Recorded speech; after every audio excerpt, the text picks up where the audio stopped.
Hi, everybody, and welcome to the FNS Wrestling Podcast. I am your host, back with another bonus episode and yet another solo mission, as my son Jackson does not watch the product that I'm about to talk about right now, and that was Impact Wrestling Sacrifice pay-per-view special. I'm not sure what they're calling it, from last night. I did check out everything last night except for the opener, which I missed, and I went back and sort of caught up with that one this morning. And somehow everybody is out of my house, so I thought I would head down to this little studio, my new favorite room in this house as it sort of starts to take shape, and talk into a microphone about Impact Wrestling Sacrifice for you guys. Just sort of summarize the matches, give you my thoughts quickly on it. I don't think it'll run too long, so thanks for joining me. If you've never listened to us before, it's usually myself and my teenage son Jackson. We get together every Saturday afternoon and talk about the week of wrestling for a couple hours. We cover in-depth AEW Dynamite, NXT, we look at Impact, we look at ROH, he does some trivia, he updates us on the world of wrestling action figures, all on our flagship show on Saturdays, and then any other time we have the time and inclination, we kind of sit down together, or on a solo mission as I am today, and talk about other things from the world of wrestling. So, that being said, welcome if you're a new listener, welcome back if you're not. If you'd like to contact myself or my son, with some positive feedback, some negative feedback, any kind of feedback, suggestions, praise, criticisms, whatever you want, you can reach me at fnswrestling@gmail.com, and that will come to me, or FNS_wrestling_podcast. That is our Instagram account, and that one is looked at by my son, although he'll show me anything that comes through there, so we'd love to hear from anybody if you get the chance. That being said, I think it's time we should get into our feature of this review, and that is Impact Wrestling Sacrifice.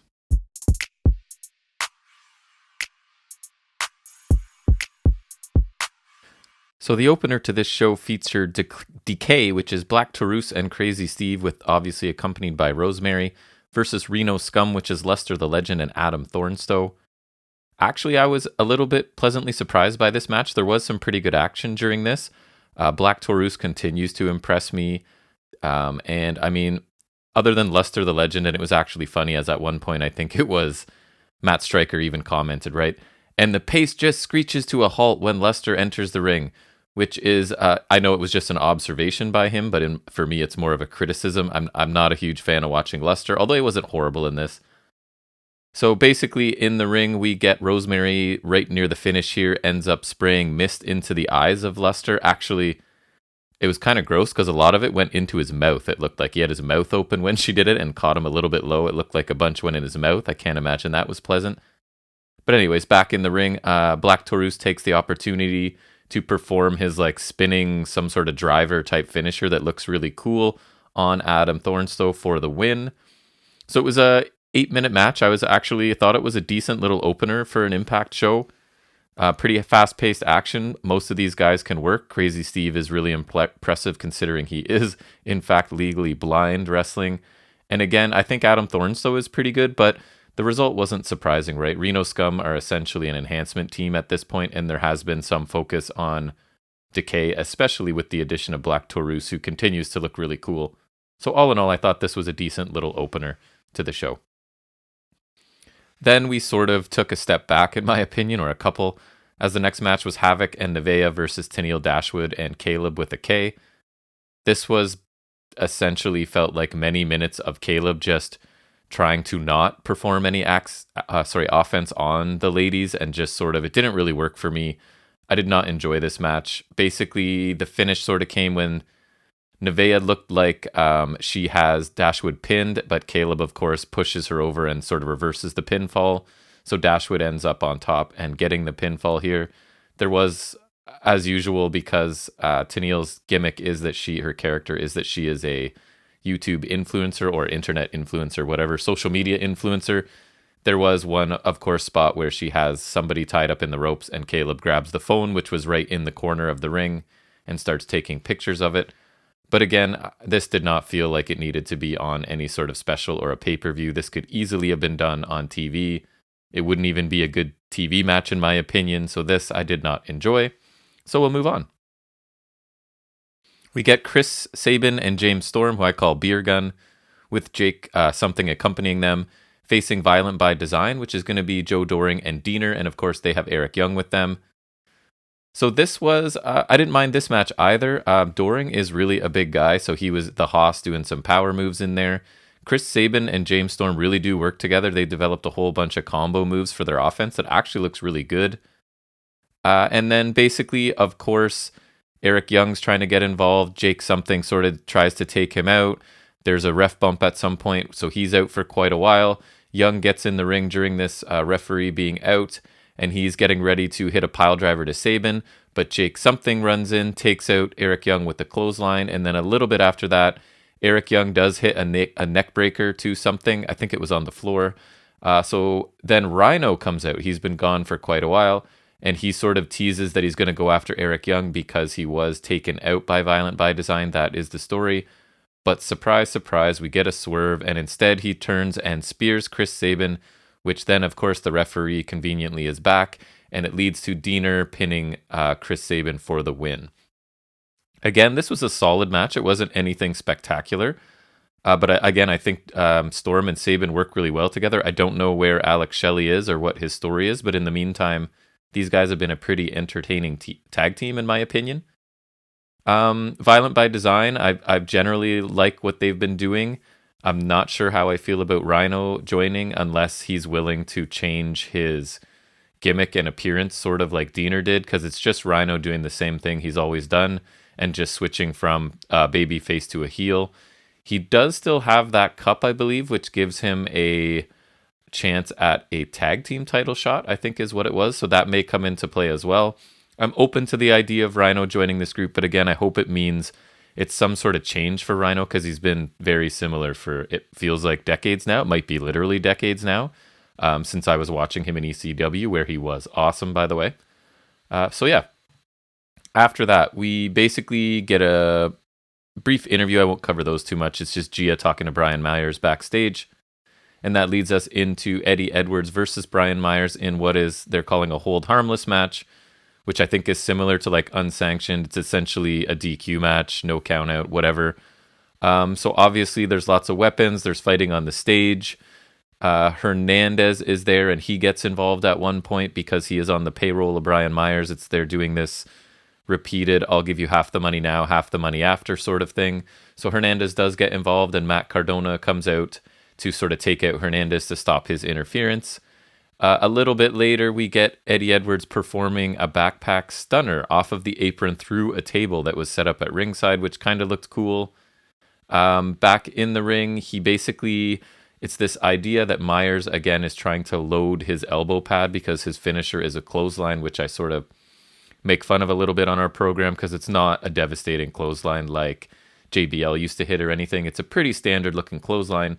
But he has been sort of teasing putting a loaded piece of metal or something in that elbow pad. So anyways, in this match, it's legal, so he goes to do that.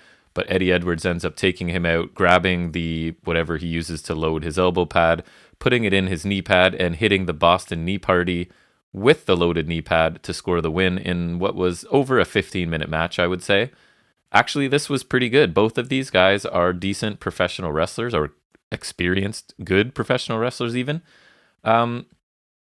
Sometimes Eddie Edwards does bore me, especially when he gets into a lot of his Extreme Rules, whatever you want to call it, type of stuff. This was a bit of a combination. I actually thought this was pretty well done. I've enjoyed Myers' heel work lately. I think he's a good fit for this company as well. And even though I'm not the biggest Eddie Edwards fan, he really does bore me a lot of the time. I do have to say that there are some times where he has some good matches. It's not like he isn't a capable performer in the ring. And this was a pretty enjoyable match, actually, better than I was kind of expecting. So I was happy with that. We then move into for the Knockouts Tag Team Championships, I should say. And that's going to be Fire and Flava, which is Kira Hogan and Tasha Steelz, versus Jordan, Grace, and Jazz for the Knockouts Tag titles. I am a huge fan of Fire and Flava, mostly just their charisma, their personality, their attitude. In ring, they are pretty good and getting better. I think they're a huge deal. If you listen to our Saturday show, you know I love these two, and I think that they're going to be a big deal. Also a huge fan of Jordan Grace, not a huge fan of Jazz at this point. She's still solid, but She used to be much better, obviously. She's slowed down a little bit. I haven't enjoyed much of what she's done since she's been back on Impact. But so this match, we're sort of let us know that from here on out, everything's going to be a title match, which is pretty cool, I guess. So there was a point here where I thought Jordynne Grace looked really good off of a hot tag. She just kind of flew around the ring and took people out. She's a very cool combination of speed and power. I think she is pretty fantastic. Late in the match, she ends up receiving a crucifix bomb from Tasha Steelz, and then we get Kiera Hogan basically performs she does a fisherman's buster suplex, and she picks up the win here. So Hogan and Steelz defend and retain the titles, which is pretty much what I expected. They've just sort of gotten these titles, and I think they're doing a really good job now that they've gotten away from intentionally trying to put them in comedy scenes and just sort of putting them in regular situations and letting their personality show seems to be a much better way to book them. So this match was entertaining. I wouldn't say I loved it, but I was entertained. Tasha and Kiera, their attitude and just the personality is always entertaining. Jordynne Grace is fun to watch. Just the power she can display and the speed when she gets going was really impressive. So a somewhat entertaining match. I think it was about 10 minutes or so. Nothing fantastic, but a solid match in the middle of this show. We then get to one that I was really looking forward to, and that is the X Division Championship match between TJP and Ace Austin, who is accompanied, of course, by Madman Fulton. If you do listen to this show at all, you know I'm a huge Ace Austin fan. My wish would be that he's actually at the top of this company, competing for the championship, the Impact Championship. But in the meantime, I guess back to the X Division is okay. He is a very, very good performer. TJP, he's great in the ring, incredibly smooth, incredibly experienced, but he bores me in every other capacity pretty much. So I'm hoping going into this that Ace Austin does get the belt, because if he can't be part of the main event, main championship title, then I would like him to have gold here. So we'll see how it goes. This was a pretty enjoyable match. Lots of really good action, as I would expect between this two. We get a Fosbury flop dive over the top rope by TJP. We get a springboard DDT. We get cross body blocks from the ropes. TJP's repeatedly applying his knee bar, right? And Austin sort of having to get to the ropes. Fulton is getting involved here and there. He tries to push the rope towards Austin at one point, but he gets caught by the referee. Basically, near the end, TJP uses a suplex and then goes up top, but Austin sort of pulls the referee in front of him. And then he kind of does a spin around the referee and kicks TJP. And then shortly after that, he hits his fold, which I think looks pretty cool. And TJP does a good job of selling. And he pins TJP clean just over 12 minutes to win the X Division Championship. I didn't really do it justice. I'm not going into like move for move on this solo mission. I just sort of took very minimal notes because I was just kind of watching the show. While my kids were watching a movie, I was watching it on my iPad, so I didn't really take extensive notes. But this was a very enjoyable match. I figured it would be. I'm really happy to see Ace Austin have the X Division Championship. I would love if they would go to an extended program of him versus Chris Bay after the match they had on Impact this week, which I thought was fantastic. If you haven't checked it out, if you can find it, Chris Bay versus Ace Austin on this past week's Impact television show was excellent match.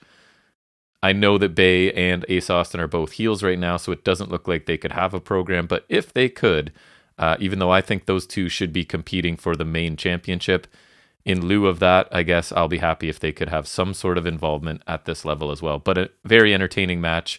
I'm glad it's off of TJP because Ace Austin is much more entertaining outside of the ring. So I think that was a smart move to get it onto Ace Austin and let him run with it for quite a while, I hope. We then get Deonna Purrazzo with Kimberly and Susan versus ODB for the Knockouts Championship. This is not a match I was looking forward to. I'm not an ODB fan ever, and especially now. And again, I don't think she quite moves the way she used to, and it's still just kind of the same thing that she's doing that she was doing 10, 15 years ago, whatever it was. So it's not my favorite thing. I'm a huge fan of Deonna Purrazzo. I think she, in ring, is one of the strongest women there are. She's been a champion, had a long run with this championship here, had some great matches with Jordynne Grace in the past. I think she's a great representative as a heel champion for this company. She's just a complete professional wrestler, in my opinion. So anyways, we get into this, and it's a lot of Purrazzo trying to apply her armbar, Fujiwara armbar, which is one of her finishes she uses. And at one point, of course, you've got Kimberly and Susan sort of getting involved. And as ODB gets thrown into the steps, the referee finally ejects them from ringside, and they just kind of are like not too upset about it because their job's kind of done. Because at that point, ODB has just been thrown into the steps and she's lying on the outside, and it looks like Purrazzo definitely has an advantage here. And then we basically, it's interesting because the ref could have disqualified Purrazzo here, but it was similar to an ROH I talked about where the referee is trying to help the babyface challenger, right? Because if they do disqualify Purrazzo, Purrazzo keeps the championship. So it's one of those situations. If you asked ODB, would she want her to be disqualified? She would say no, because it would eliminate her opportunity to win the championship. So the referee uses his discretion, allows the match to continue. So anyways, later on, ODB dives off the middle ropes towards Purrazzo, who catches her in an armbar. And then basically there's a bit of a struggle on the mat, and Purrazzo grabs the other arm to apply the Venus de Milo, which is like a double Fujiwara, I guess. It looks really cool and painful, and ODB does have to submit. So Deonna Purrazzo wins the match. I think it was less than 10 minutes to retain the Knockouts Championship. It wasn't very good, if I'm being honest, but it wasn't very long either. It wasn't bad. I had pretty low expectations going into this, mostly just from ODB's side, if I'm being honest.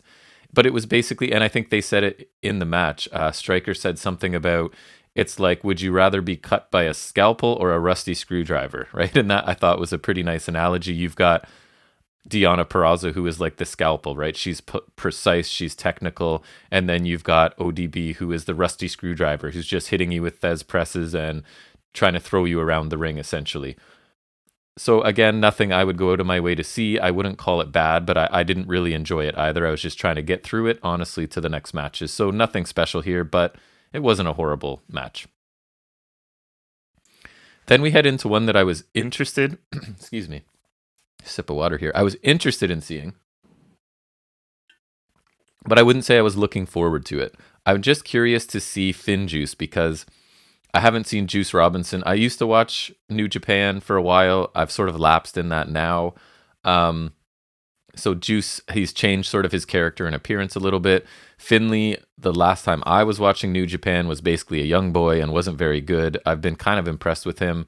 I haven't been impressed with the way Impact has built up these two. I really don't know anything about them. They've been on Impact for weeks now, and other than they came from Japan and they don't get along with the Good Brothers, I know nothing. So I really wish that Impact had done a better job of sort of some vignettes, some interviews, something where I get a sense of who these guys are so that I care a little bit more going into this, because I have the feeling coming in that this could be a very good match. I just wish that I was invested in any of the characters here. I am not a Good Brothers fan. That's a well-known fact around these parts, especially it's Doc Gallows. I really just find pretty much everything he does to be obnoxious and annoying. In ring, I find him generally lazy. But anyways, some of his pay-per-view matches, he has stepped it up a notch clearly, and that's kind of what bugs me, is I feel like he's just kind of drifting through, cashing checks, pushing all of his merch, using insider terms, putting nobody over, never losing, never looking bad. But anyways, I've said this 1,000 times. So I was pretty sure that the Good Brothers were going to retain going into this, but I thought there would be a chance that it was a good match. So anyways, once the match starts, you basically have Finley being worked over for quite a while, and then that leads to a hot tag to Juice Robinson and a flurry from him. And then Gallows and Anderson eventually are able to double team him. Finley breaks up a pin at one point and gets dumped to ringside. Near the end, the Good Brothers are setting up for the Magic Killer, but Finley sort of comes back in the ring at that point to stop them. Finley gets knocked to the floor again by Gallows, and Robinson takes out Gallows, then turns back right into a spine buster from Carl Anderson for a near fall. And Anderson's getting frustrated at this point that he can't sort of put him away. Robinson then catches Anderson with a left-handed punch, which is one of his big signatures, as he has a big left hand, and then tags in Finley. A little bit later, the finish comes when the duo actually managed to hit a Doomsday device on Anderson, and that leads to Finley getting the pin of Carl Anderson, and Juice Robinson and David Finley, aka FinnJuice, win the Impact Tag Team titles in about a 15-minute match. I'm borderline shocked by the result of this. It's been a running joke on our podcast that the Good Brothers will lose exactly when they decide to lose, and that there's been almost no instance of them looking weak since they've joined this company. So I thought there was almost no chance a team coming over from Japan, because I really don't know how long FinnJuice are staying. If they're staying, apparently it looks like they are. So I was quite pleasantly surprised by this. It was also a pretty entertaining match, I have to say. I enjoyed it. I don't know if it over-delivered for me. I thought there was a chance it could be a good match. But yes, I thought this was a pretty entertaining match. And again, I'm surprised and pleased by the result, as we have new tag team champions. All right, so then we get to the main event, which was one match I was really looking forward to coming into this, along with the X Division Championship. And that is the unification match, I guess we could call it. It's the Impact World Champion, Rich Swann, who has an actual legitimate belt that has been recognized by this company the entire time, versus the TNA Champion, Moose, in a unification match. So this belt hasn't been recognized. Moose has just sort of found it. I forget the backstory exactly, and has been carrying it around. And since he feels within his character that he is the uncrowned champion, so he's been carrying a belt that isn't really recognized. They sort of recognized it just before, the week before this, and now they will unify the belts with this match. And the winner of this match, as an added stipulation, will face Kenny Omega of the AEW champion in the future. So this was I actually thought most of this was an excellent match. There were a few things that bothered me, but you had some amazing moves in this. You get a back body drop performed by Moose, where Rich Swann turns it into a 450 and before he lands flat on his face, which was pretty impressive. Moose at one point, after Rich had dodged it at least once or twice, hits a really big Uranagi for a 2 count. And then he basically, this part was kind of strange. Moose goes and gets a chair, and first of all, he struggles to wedge it in one of the corners, to the point where I think I may have even seen an edit. I don't know when this was recorded. I don't think it was live, but it looked like he was struggling with the chair, and then boom, all of a sudden the chair was perfect. The referee makes the decision to leave the chair there. He stops Moose from using it or running Swann into it, but he leaves it there, which I thought was a little bit interesting. He could have easily grabbed it. But anyways, we end up, some parts throughout this that I didn't enjoy was Moose pulling on Rich Swann's hair. I just didn't understand it. There's other things he could have been doing that would be much more punishing to Rich Swann, but he went back to Swann's hair, I would say at least 3 times. At one point, he was outside the ring and sort of pulling it through a barricade, and Swann is screaming and trying to sell it as best he can. And then basically, we're back in the ring at one point with Swann running the ropes and trying to take Moose down, but he just can't knock him off his feet. Eventually, Moose catches him and delivers a gut buster. We then get a few crazy things going on. Basically, some struggle on top. Swann ends up hitting a Hurricane Rana. A little bit later, Moose runs up the ropes in one corner and decides to jump off.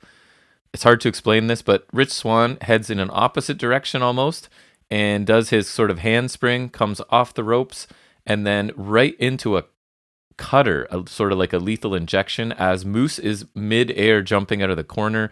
Swann hits him actually really nicely for a cutter after he does a handspring rebound off of the ropes. A really cool looking spot. Still not my favorite spot of this match because it's coming up. So a little bit later, Moose basically, Swann is sitting up top. I forget why or how.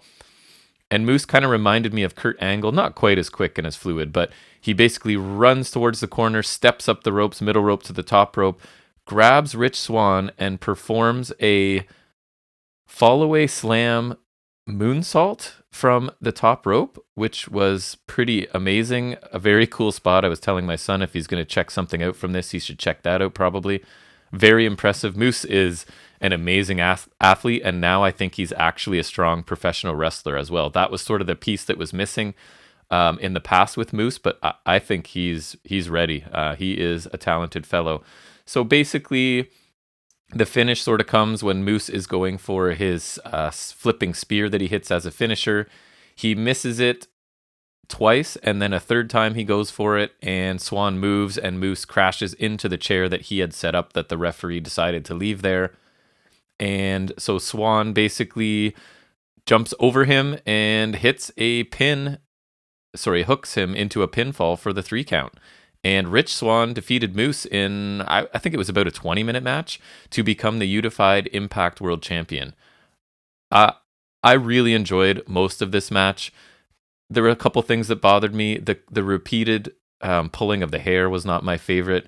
The chair being set up, the ref leaving it there, and it playing a role in the finish wasn't my favorite thing either. But other than that, this match was really good. These guys worked super hard.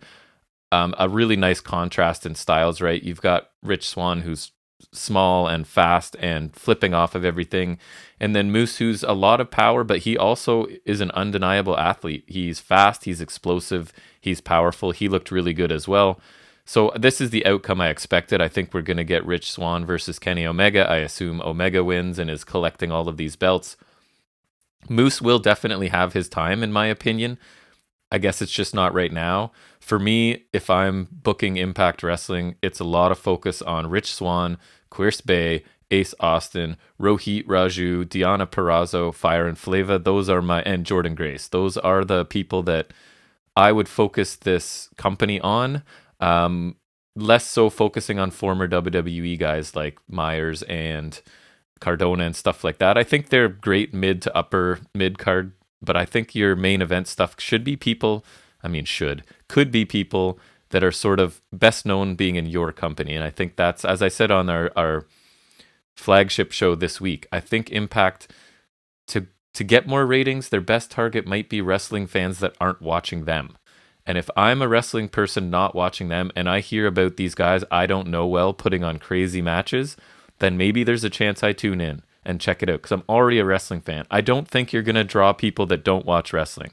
That seems a bit unrealistic to me, to think that you're just going to pull somebody in who doesn't already watch wrestling. But you could target wrestling fans who aren't watching Impact and get the word of mouth about these amazing matches coming from people that they haven't seen for decades already in another company. For me, that would be what would draw me in. I'm watching it already. Then you have to keep those people you get. So overall, this pay-per-view, I think that's what I'm calling it for lack of a better term. I forget what their actual name is for it. I didn't think it was bad. There was nothing that was awful. Obviously, I didn't love the Tenille match. I didn't love the Women's Championship match. But everything else was at least held my attention. And a couple things were really good. I thought the opener, for what it was, like an 8-minute sprint, was pretty fun. The X Division match was really good. The main event, the vast majority of it was really good. And the tag team match with a surprise sort of finish for me was entertaining as well. So if I were to rate this pay-per-view, I would say I would have to give it a B, almost a B plus even. Looking back at it, it went by fairly quickly. It didn't really feel like it was dragging other than a couple matches. And overall, I would say it over-delivered because I wasn't really looking forward to seeing this. And for me, a B rating means it's a solid pay-per-view. You're not wasting your time if you see it. Is there anything I would tell you to rush out and see? Yeah, maybe the main event and the X Division I would recommend seeing. So that's what makes it almost a B plus for me. I feel like I could recommend a couple matches from it. And yeah, overall, I wasn't really looking forward to it, and I can't say that I felt like I wasted my time. So I know that's not a ringing endorsement, but sometimes Impact things are not very interesting to me. So I thought this show did a pretty decent job overall. But anyways, I think that brings me pretty much to the end of this review. I hope you enjoyed it. I just figured I'd fire this out on a Sunday afternoon as the house was empty. Get a little extra content up there. Again, I appreciate anyone, if anyone actually listens to this, I appreciate it. My son and I are just wrestling fans who end up having a lot of these conversations on our own time. And just during the pandemic, we needed something to do, something we could do together, something to switch it up. So we thought, why not start recording some of the things we talk about? So that's pretty much what we do. So hopefully, if you're not a regular listener of ours, you'll give us a chance. Check out one of our Saturday flagship shows. We're up to 34 episodes now, ranging from a couple hours to 3 hours on some weekends. So if you could give us a chance, give us some feedback, subscribe, like, follow, whatever it is you need to do. We appreciate it from anyone. And thanks for any time you gave me today. And we will see you back here for sure on Saturday, if not sooner. If we find something else to talk about, we might be back before then. But whenever it is, we'll see you then. And until then, take care.